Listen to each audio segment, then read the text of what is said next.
Video में हम लोग जानेंगे आर्टिकल 221 के बारे में। ये आर्टिकल बताता है कि जजों का सैलरी क्या होगा और उनके साथ में क्या क्या और प्रावधान है, क्या क्या प्रोविजंस है। अब यहाँ पर किस जज का बात किया जा रहा है? यहाँ पर हाई कोर्ट के जजों का बात किया जा रहा है। ठीक है, तो इस आर्टिकल के अंदर सबसे पहले ये कहा जा रहा है कि हाई कोर्ट के जज का जो सैलरी होगा वो कौन डिटरमाइन करेगा, वो कौन निर्धारित करेगा?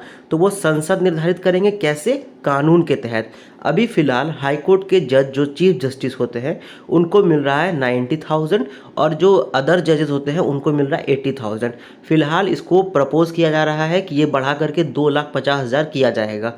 ठीक है, तो इस हिसाब से ये किसके पास है? तो ये सांसद के पास है। वो कानून के तहत ये बताएगी कि हाई कोर्ट के जजों का जो सैलरी होगा और जो अलग अलग सुविधाएं होंगी वो क्या होगा, और वो कानून के तहत इसको निर्धारित करेंगी, इसको डिटरमाइन करेगी। ठीक है, अब जो पार्लियामेंट कानून के तहत बताएगी कि हाँ जज साहब को हर मंथ इतना 90,000 सैलरी मिलेगा।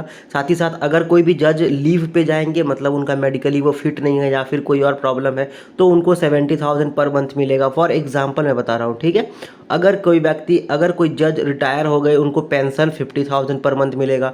तो इस हिसाब से हर जजों को वो पैसा मिलेगा जो कि संसद कानून के तहत बता चुकी है कि कोई व्यक्ति अगर पेंशन मिलेगा उन जजों को तो कितना मिलना चाहिए, अगर कोई जज एब्सेंट है तो उनको कितना मिलना चाहिए पैसा, अगर कोई जज मेडिकली फिट नहीं है, वो लीव पर है, तो उनको कैसा मिलना चाहिए। तो ये सब किसके हाथ में है? ये सब संसद के हाथ में है, और सांसद साहब अपने में कानून बना करके इसको बता सकते हैं कि जो हाई कोर्ट के जज होंगे उनको कितना सैलरी मिलेगा, वो अगर लीव पे जाएंगे तो उनको कितना सैलरी मिलेगा, अगर पेंशन होगा तो कितना मिलेगा, और सुविधाएं क्या क्या उनको मिल सकती है। ठीक है, अब यहाँ पर ये शर्त है कि कोई भी जज अगर उनका अपॉइंटमेंट जब हुआ, फॉर एग्जांपल मान लेते हैं कोई एक जज थे ए, वो हाई कोर्ट में उनका अपॉइंटमेंट हो गया, और जब भी वो उनका अपॉइंटमेंट हुआ तो उनका सैलरी था 90,000 रुपीज़। अब जैसे ही उनका सैलरी 19,000 होगा, ठीक है, तो जब वो काम कर रहे हैं, उनका मान लेते हैं कि 4 इयर्स का कार्यकाल है, तो वो 2 इयर्स अपना कार्यकाल पूरा कर चुके हैं। ये जो 90,000 उनका सैलरी था वो अब कम नहीं हो सकता है और 70,000 नहीं हो सकता है।